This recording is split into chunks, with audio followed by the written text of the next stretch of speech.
Welcome. This is Josh Wander from Israel Torah. Bring them home. A pleasure to be here with Rabbi Pinchas Winston. I haven't been around in a while, but it's so nice to see his shiny face again. And I was told by that too.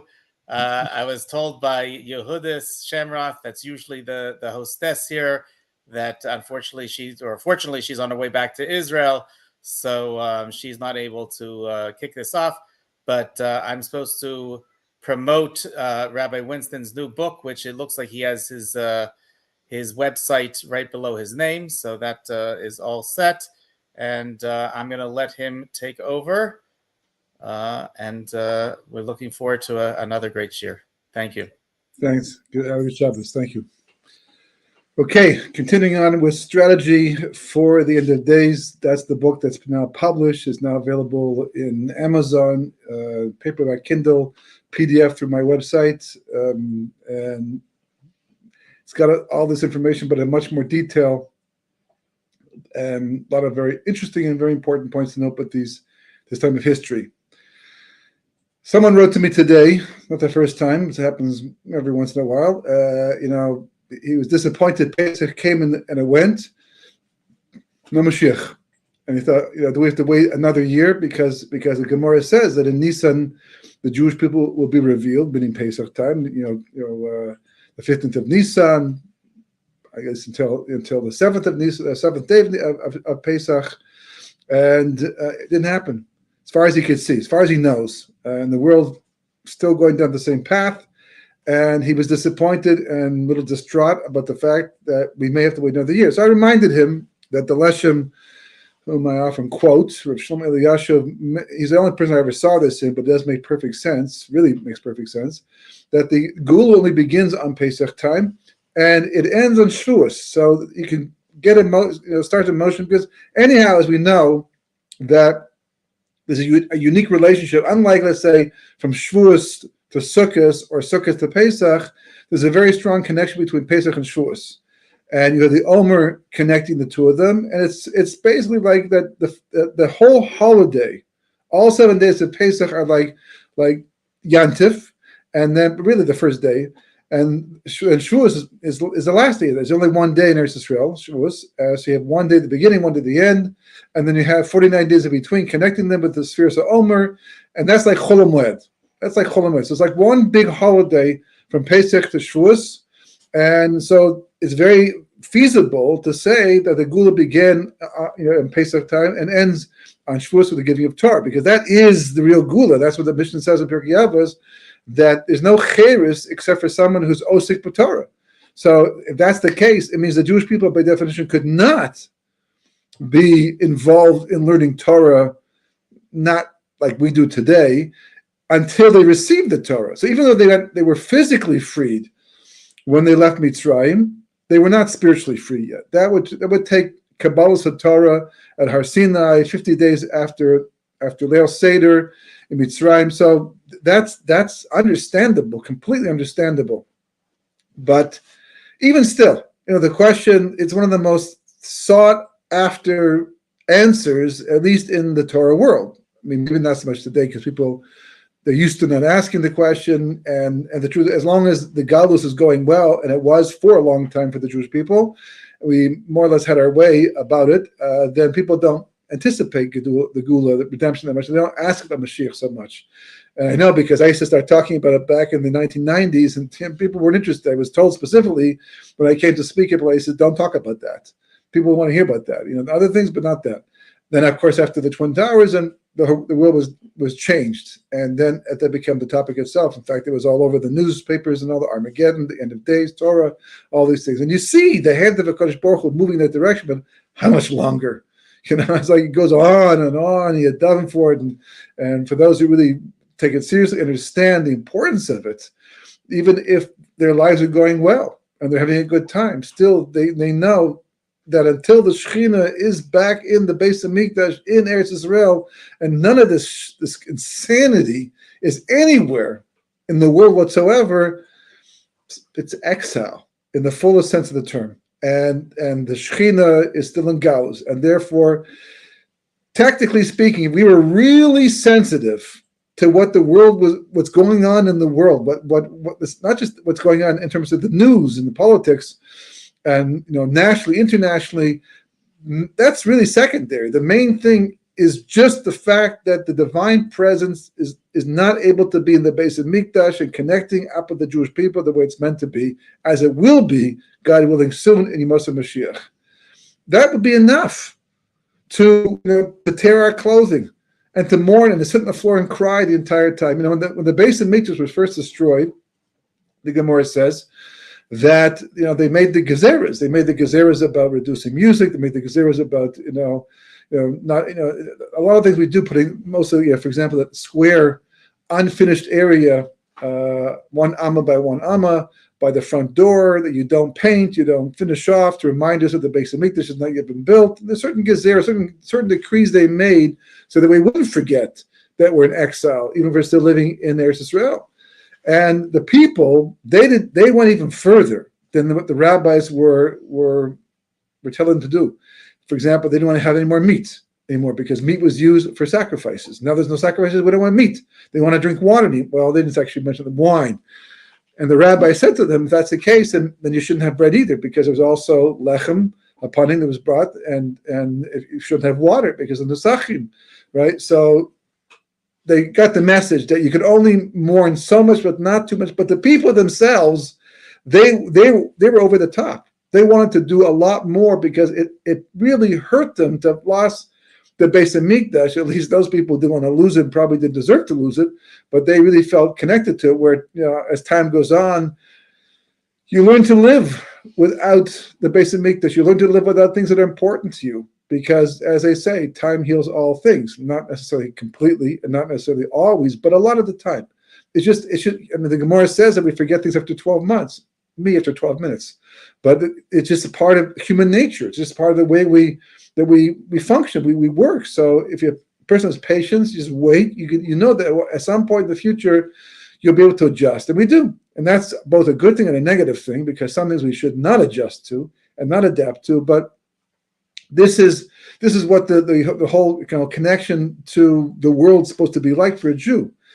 But things go well for us, Baruch Hashem, and not just that, but in some respects it's even more difficult because we build great yeshivas and we have fantastic learning. Okay, so even if it's not on the same level it was in Europe and earlier than that, but nonetheless it's still absolutely remarkable the type of learning that goes on today.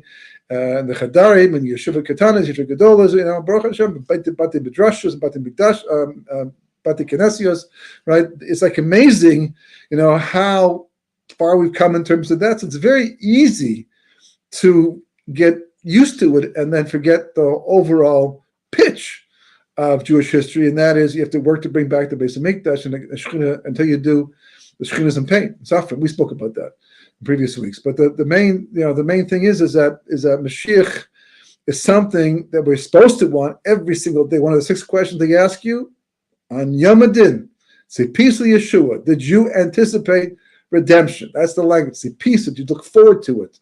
And that doesn't say during difficult times only. It's all the time. Did you anticipate redemption? And when you anticipate something, you look forward to something, then you proactively do things to try to expedite it and to work on it, to be involved with it, not to forget it. So that's going to be a question. And whether you take it seriously or not, you're going to have to answer for that. And you can fool yourself and you can fool your neighbors, but you can't fool HaKadosh Baruch Hu any of the time. And therefore, think about it. You got to take it to heart. That's what this book, Strategy for the End of Days, is all about. It's about what we could be doing right now to save ourselves from the situation, not just in terms of physical harm, but also not getting distracted away from things that count the most, because the clock is ticking down. And even though it's the most difficult thing in the world to believe that there's going to be a redemption and that can happen in our time, that's probably going to be the case. I only say probably because I'm nervous to commit myself, because I'm part of this world too.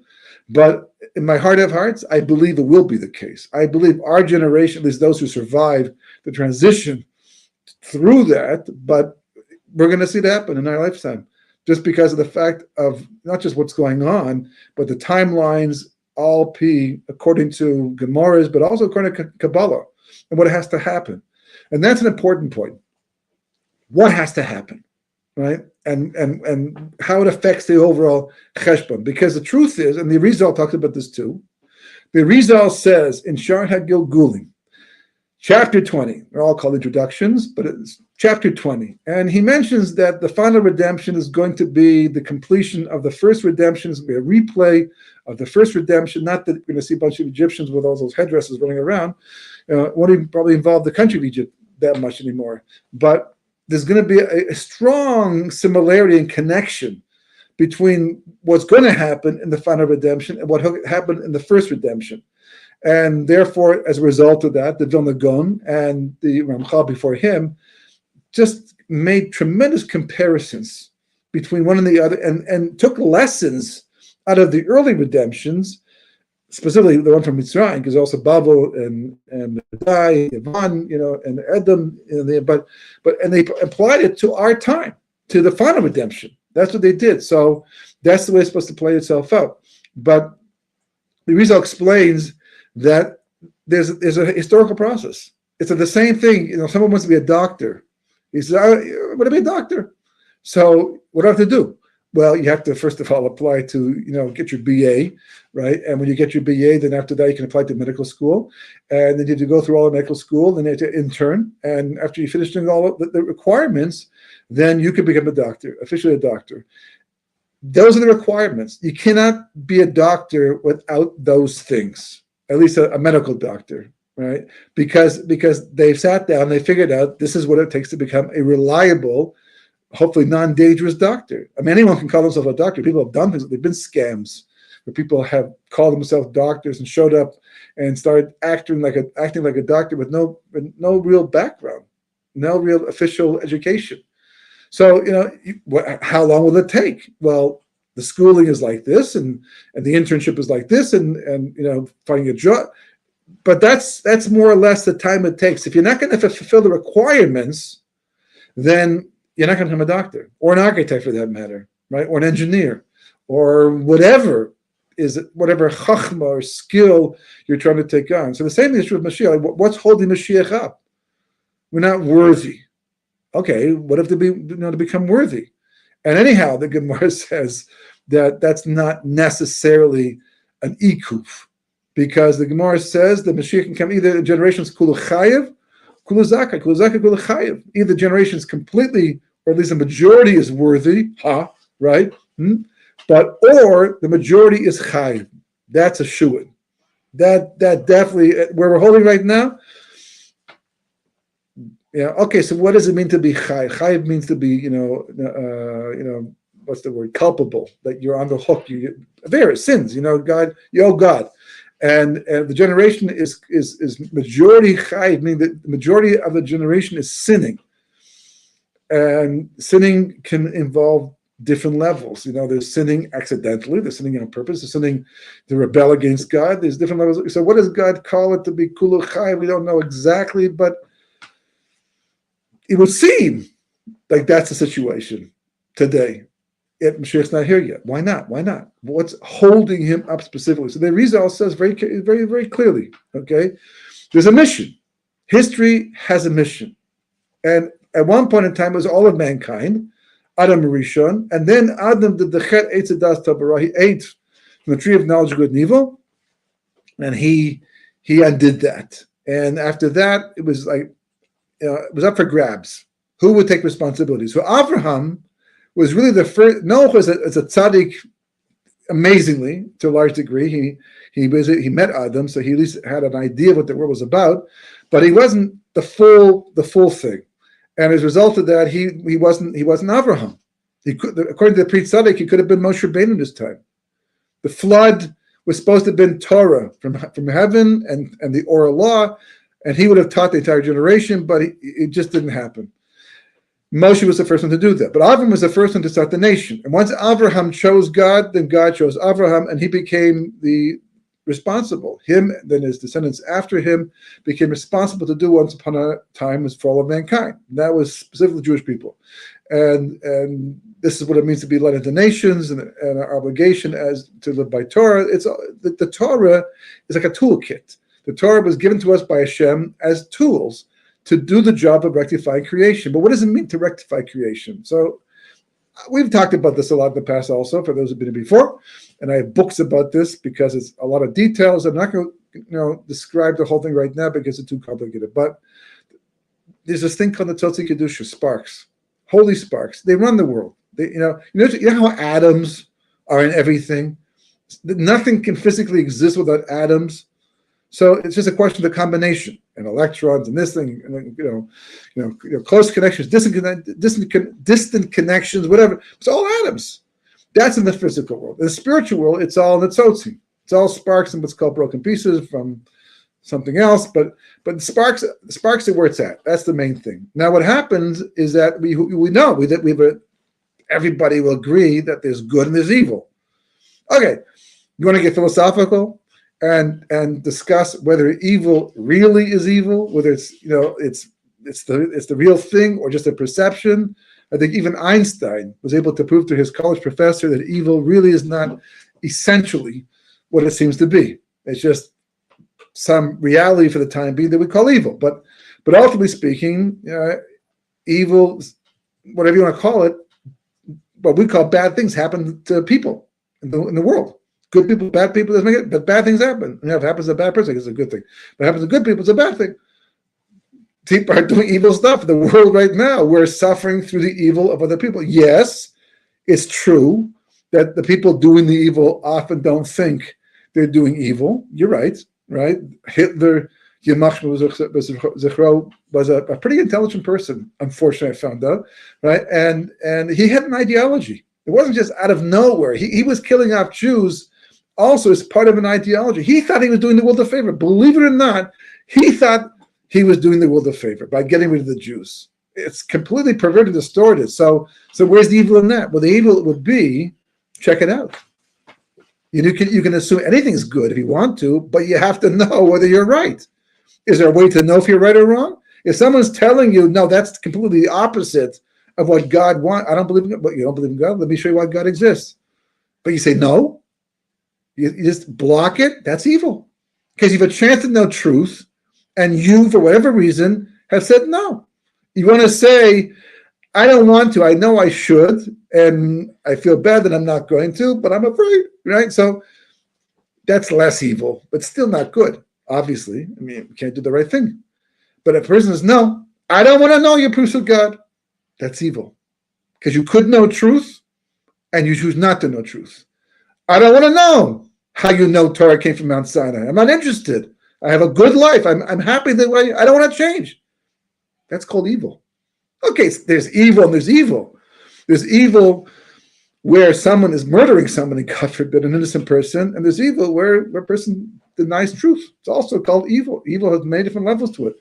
Even if you have a choice between good and better, and you only chose the good, the difference between what you could have had and did in the end is also called evil.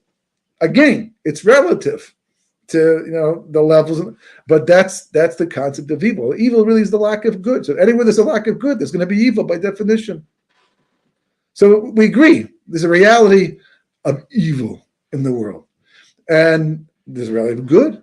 Clearly, there's good all over the place. It might be limited sometimes, and not enough are in the world, but there's a lot of good. Even people who are doing that type of evil we spoke about are also doing good things too.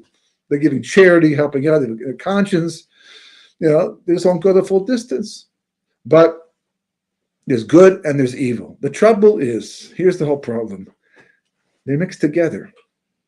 That's why the world is the way it is today. Even all of us, even a person living by Torah, is said to be on the level of Eitz Hadas Tov V'Ra. Not the level of the tree. You're not a tree. Oh, man's compared to a tree, but you're not a tree. But the tree of knowledge of good and evil is just one manifestation of this reality called the combination of good and evil. And history is about one thing and one thing only: the separation of the good from the evil. And once that's completed, the evil will simply disappear. It's not like a big body will be lying in the ground dead, and now we have to bury it. Fine, it's good, it's over, it's dead. Right? Like Goliath. When he was dead, he dropped to the ground. He had to deal with the body. But when evil finally is conquered, and you conquer it by disconnecting completely from any good whatsoever, so it cannot draw any life force from the good, it will simply dry up and disappear and go up like smoke, as if it never existed. That's all of history. And the moment the last good is separated out from that evil, Mashiach comes like that. The door opens up. Mashiach is in every generation. People, the question is not when will Mashiach come. He's here. Believe it. He's here because he's here in every generation. The Gon says this, in every generation there's somebody who could be Mashiach ben Yosef and Mashiach ben David. It never skips a generation. It's always there. So then why don't we see them? Sometimes they're like minor versions. In fact, the Vilna Gaon held that Esther, Mordechai, they were on the level of Mashiach ben Yosef in their time. Anytime someone acts like a hero to save the Jewish people in any way, in any capacity, they have an aspect of Mashiach ben Yosef because they're functioning in the level of nature. But there's also Mashiach ben David. So why doesn't he reveal himself? That's the question. Not when will he come, but when will he reveal himself? Will he reveal himself? Or will he simply live and die without having revealed himself? And the next soul that comes in, it's already in the world anyhow at the same time, will finally be the one that will be able to reveal it as Mashiach ben David. That's the question. So Mashiach is always here. The soul of Mashiach is always in the world. There's never a time it's not. The only question is, when will it finally be able to reveal itself in the body of somebody and then do the job of Mashiach ben David? So the Arizal explained. He said that when that last part of the good in creation is separate from the bad. Now, take a look, right? Our bodies do this all the time.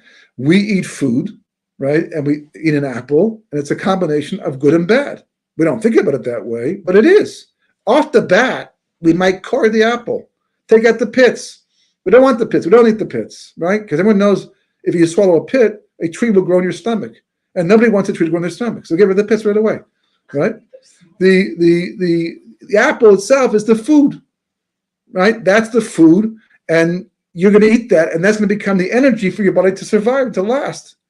So your body will take care of all that. Your body will somehow, miraculously, is able to distinguish between the good stuff and the bad stuff, separates them, takes the good stuff, breaks it down with enzymes and whatever, chemicals, and then puts it into your bloodstream to go exactly where it has to go based upon the nutrients that it's carrying to keep your body alive and healthy.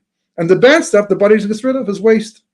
Amazing. But that's what an idea. You think you would have an idea, right? And every time you have to decide, make a decision, it's because until you make the decision, you're wavering this way. So everything's combined together. A decision means you made the separation. That's what the decision feels like. It's called psak halacha because it means like you cut it off. Whatever was there, you get rid of one aspect and you're left with a single idea, a decision, and that hopefully is the good. If it's the bad, you're in big trouble because you took the bad and dispensed with the good. But that's hopefully the average person who's normal and healthy, they want to make a good decision, a meaningful decision. So that's what the brain's doing. We're doing it all through life. When finally all of the separation taking place, the Mashiach can come and reveal himself. That's what happens. Not before, not a second before. So the real thing you want to know is, in history and creation, is how much combination is still left. How much more good is there to separate out, and how do you do it? If you could figure that out, you could figure the exact moment of Mashiach's revelation in history. Because it's going to happen, bang, just like that. And the reason why it's been going on for thousands of years is not because God has all the patience in the world and we don't, but because the job has not been done. And it goes back and forth, by the way, sometimes. You see in history, there's times there's more good than bad, and there's times there's more bad than good. Depends on what the situation might be, a war, or various different ways to express as countries that have an ideology that goes completely against what God wants for mankind, but they think it's good. Okay, you have to check it out. Let's figure it out. All right, what are you basing yourself on? And that's what it means. That's what history is about. Now, the Leshem, he explains this in more detail, and it's more complicated. And I'll try the best I can to try to explain this. And this is part of the strategy. This is the strategy for the end of days means, what should I be doing? What should I be working? What should I be thinking about to separate myself out from the rest of the world, if necessary, that I can rise above that reality in which the war of Gog and Magog and Chevlin Mashiach, the birthplace of Mashiach, are affecting people. Even something as simple as looking at the news. And someone, what's going on right now? People, the arms shipment that was supposed to come here to Israel. And I mean, in the past, no one ever would have questioned it. It would have come anyhow. And all of a sudden now, things are changing, not like it used to be. No surprises here. Just not wanted. It's undesirable, but you had to think it was going to happen at some point in time. You could see where things were going in the world. If a person was just smart and paying attention, you knew this is where it was going. And if you know Kabbalah, you know it has to go that way. And we'll see why, hopefully shortly. But people, Biden, this or Obama, or this or that. Forget the names. The names, they don't matter to us. They do not matter to us. Baruch Hu has many different types of ways to act out his will. It's not that the Americans have changed their policy. It looks like that. It sounds like that, but it's not what it's about. The question is why is the U.S. government deciding, and they explain themselves, by the way, why they're doing it. They think it's offensive. They use these weapons to go into Rafah and to bomb civilians, so therefore they'll always do whatever they need for Israel's defense, they said, but not for their offense. And they couldn't consistently be, it's like one person's idea of defense versus offense. What are you talking about? The whole war is defensive from start to finish. And the only reason why their civilians are at risk is because of the Hamas leadership, not because of Israel. What was Israel doing on October 7th when this whole thing began? Celebrating the holiday Simchas Torah. They were not going to war, not planning for war. They weren't even prepared for what happened that day. This whole thing began because we know why. Because Israel won't give them a state. What are you talking about? First they said it's because they had no land. So we went ahead and gave them the land. The Israeli government under Sharon went ahead and kicked out upstanding Israeli citizens who worked their entire lives to build up Gush Katif, kicked them out, dumped them, abandoned them, ruined their lives and industry at the same time to give a homeland to the Palestinians. And they got it. And it's not enough just to have a land, you have to have money. So they got billions and billions and billions of shekels pouring into the country. They had more than enough to turn Gaza Strip into a tourist resort, not a terrorist resort. That's what they could have done. If they just take everything that was given to them on a silver platter, plus, and built it into a place that people can come from all over the world, it could have been another Dubai, another Singapore. That's what they called it at that time. A potential Singapore in the Middle East, in the Mediterranean Sea. The location, the beaches they had, unbelievable. And imagine, they built hotels, and the industry starts to pick up, and people can start coming because they're showing favoritism, and they want to help, besides the money. And it would have been a successful little country making a ton of money, and people, the quality of life could have gone up for the average Palestinian. And what would Israel have done then? Israel would have said, well, it looks like they changed their mind. It looks like they've changed their ways. It looks like they're more focused now on living normal lives, and they're happy with what they have, and they have more than enough. So maybe it's time to, increase diplomatic ties and make some business deals and support them. They're right. Maybe even give an airstrip. And right now people are landing in Tel Aviv in order to go down to Gaza to avoid all that. And they're not using it anymore for military. So they're not building tunnels to attack Israelis. They would have had their homeland and probably ended up with their two-state solution there. Probably. They didn't do that. They could have, didn't. They chose not to. And they attack and kill us, and not just kill us.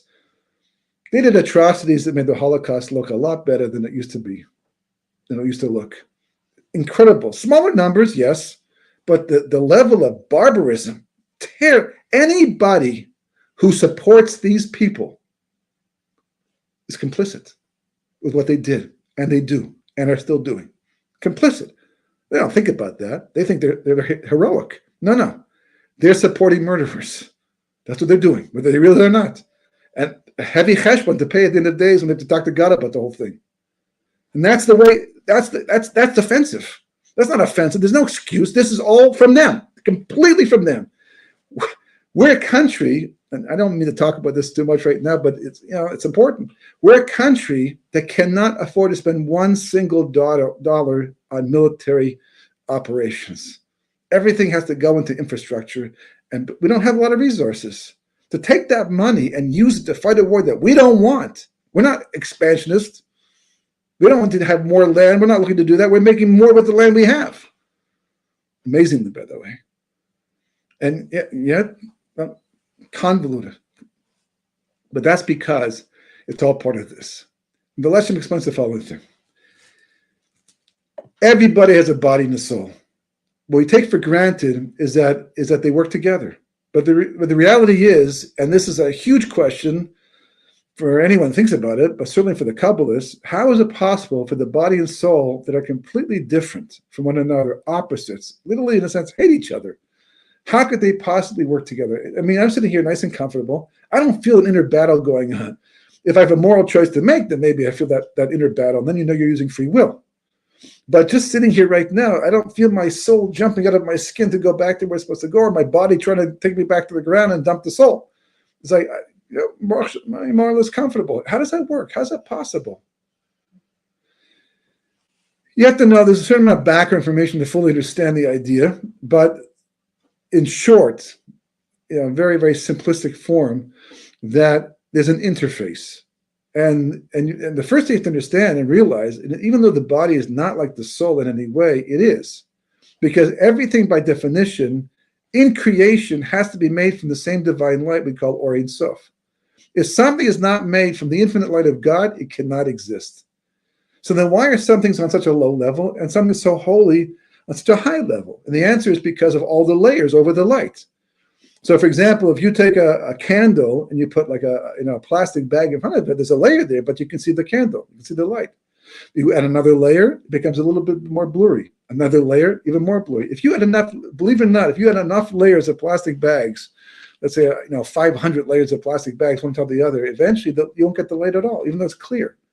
But it's not perfectly clear. So as it gets thicker and thicker and thicker, eventually the light's inside there. It's inside the entire time. It hasn't changed. But the layers to which to see the light, they have been increased. So likewise, holiness, this was Parsha, about holiness. Holiness is really just not a function of how much light's coming down, but how many layers are over the light. So the body, by definition, has to be from the same light that the soul comes from. So why is the body so physical? Because it has a lot more layers, spiritually speaking. I mean, it has 7 layers of skin, but we're not talking about that. It's just spiritually has more layers than the soul. So the soul is a pure version of the light, and the body is the same light with more layers. And because of that, there's a connection automatically in the body to connect to the soul. Now, because of all the layers, it's not like a loving, automatic, magnetic connection, but there's something there to, it's like meeting it's an amazing thing about it. You meet a long-lost relative. I mean, I know someone who's very much into genealogy, and he spent years tracking down relatives that the rest of us would never find because there's no way to know they're our relatives. But he did the work, and eventually he unearthed cousins that there was no way to know other than the work he did to do this, and he met with them. And because they could look at this family tree and see that way back when they were connected, even though today they're not connected at all, but through that tree they are, immediately there was a bond that didn't happen with people they were friendly with for years already, the same level, because it's your family. On some level, your family, that bond. So in some level, the soul and the body are like family, right? Distant relatives, 10 times removed at least. And because of that, there's already a possibility. But there's this one layer, call it like a membrane, if you will. But it's kind of like just like, for example, the brain is the brain and the skull is the skull. You don't think about the membrane between the two of them, but there's a membrane between the two to protect the brain. And it's there, and it functions a certain way, and it's important. It's very thin. So likewise, there's kind of a membrane between the soul and the body. And you're born with it, and you live your entire life with it, and you go to the world to come with it. In fact, it is what determines how long you will live, and how much reward you will get in the world to come. Why? How does it work? Because apparently you start off with this clothing membrane for your soul, so to speak, but you can add to it. It's like having a sweater. You start out with a sweater, you start to knit the sweater, and there's an arm, and there's start to the chest a little bit, but eventually you just keep adding to it, and maybe add some decoration to it. You add to it. So likewise, you can add to this clothing of the body, of the soul inside the body. What are you adding, and how do you do it? So the clothing is increased and added to by the amount of the sparks, which we'll call the good, that you bring out of the evil in creation by learning Torah, performing mitzvahs, doing good. Every time you do a good thing, you pull good out of the bad. But it doesn't just go into the world. It becomes part of your personal clothing. And therefore, in a sense, it gives your clothing, that membrane, whatever you want to call it, additional body, so to speak, no pun intended, additional body. And that additional body becomes increased energy that can go to the body and therefore increase your life. Up to a limit, but a lot. And since you have taken this good out of the evil, it also becomes your reward in the world to come. It's like getting medals. A person goes to war and they start off as a private and they work their way up a bit, but they do some heroic act and they get a certain medal, right? A medal of honor and another medal, and they got all these medals. And their clothing, in a sense, now is representative of their accomplishments or degrees, but this is rather the clothing itself. So when a person is doing all this Torah and learning all these mitzvahs, they're not just getting reward. Their act, that is the reward. Their reward in the world to come to be able to connect to God and get the ultimate pleasure forever is going to be based upon how many sparks they have woven into their clothing that connects up the body and the soul. I understand this is complicated. I'm actually translating, the Leshem on this piece right now specifically, and so the details are there. You can read the future position, but the main point is not that. The main point over here, why I bring it up in the first place, is because that's what the Rizal is talking about. When he says the Mashiach can only come once all the good is separate from the bad, then by definition, it's the same idea. Because the separation of the good from the bad is not only that separation, but it's at the same time, it's building a person's, it's actually, the actual Hebrew name is Tselem. Like Tselem Elokim, in the image of God, right? It's called a Tselem. For different reasons, but that's what it's called. You're increasing that spiritual membrane that connects up your body and your soul, which also results in better health as well, because the health is just a matter of the energy that goes from the soul to the body. So if you can increase that connection, then more energy will go to the body's going to be healthier. That's how it works on a spiritual level. And the Leshem says that Mashiach will only come once all the tselem, means all the clothing of the souls of all the people living in the world, or at least specifically the Jewish people, have been rectified. When those have been rectified, then Mashiach will come. So it's the exact same idea that the Rizal is talking about. But what is it telling us? It's telling us that, we want Mashiach now. And if we stamp our feet enough, we bang the table, maybe he'll come. Maybe. I can't say no, right? Because who knows the power of that. But I will tell you this, that's not what the Rizal says. It's not what the Leshem says. It's not what any of the Mekublim say. People understand how this world was made and how this world works and functions and how Mashiach is going to come. They don't bring that up. They talk about the rectification of the separation of the good from the evil, which brings us to the world today. Because you see, that's what's happening. It's been happening for some time. It's a process called birur, which means separation. But you see, look what's going on in the world. I mean, step back, step real far back. Don't just look at, don't be in the moment and just see what's happening around in the newspapers and what people. Stand back and look at the larger picture. And you see what's been going on at least since around 2000. Earlier than that, but it was much more subtle. It's always going on, by the way. There's no way to avoid it. That's what history is about, the separation of the good from the bad. But it's more subtle sometimes. But now, not lately, in the last couple of decades, especially in the last couple of years, you see people being pushed either to the far right or the far left. They even talk about the middle class evaporating. That's financially, that's economically, but it's also symptomatic of the way the world's going. Whatever's happening spiritually will show up in different forms in history, in the world, and different things. So that's just one other example of the idea, like middles are disappearing. The sitting on the fence no longer works because it's kind of hard to do that. Everybody has an opinion, and everyone's being forced to express an opinion in one way or another. And they don't realize what's really going on is that they're either identifying themselves as the good, because before they were mixed together with the bad. I mean, how many stories I've heard personally of people who worked in offices for years with people, friendly with them, even spouses. I mean, the Trump thing was really, if it wasn't so ridiculous, it would have been funny. But I mean, families broke up over who you voted for. It was, yes or no. But they don't realize, they think it's just an emotional response to the situation. If it's causing a separation, if anything is causing things to separate, it is a more intense part of this process, the messianic process. And now you have to ask yourself the question, where am I in all this? Am I being pushed more towards the right way? Oh, well, what is the right way? Well, that's why God gave the Torah, to allow us to answer that question. Am I going more, even just inching, but in that direction, when I'm on the right side of the line? But if I find myself becoming more the opposites, further away from what God intends for creation, how do I know that? Because I compare my lifestyle, my thinking to the Torah lifestyle. But you don't believe in Torah. Well, that's stage one. That's not going to be an excuse. God's going to say, listen, I gave you the Torah, then it was right and wrong. Yeah, but I didn't believe in Torah. Well, then why didn't you go check it out? Because I didn't want to. Well, that's your fault. I just saw, in the prophet Hosea and the Meforshim that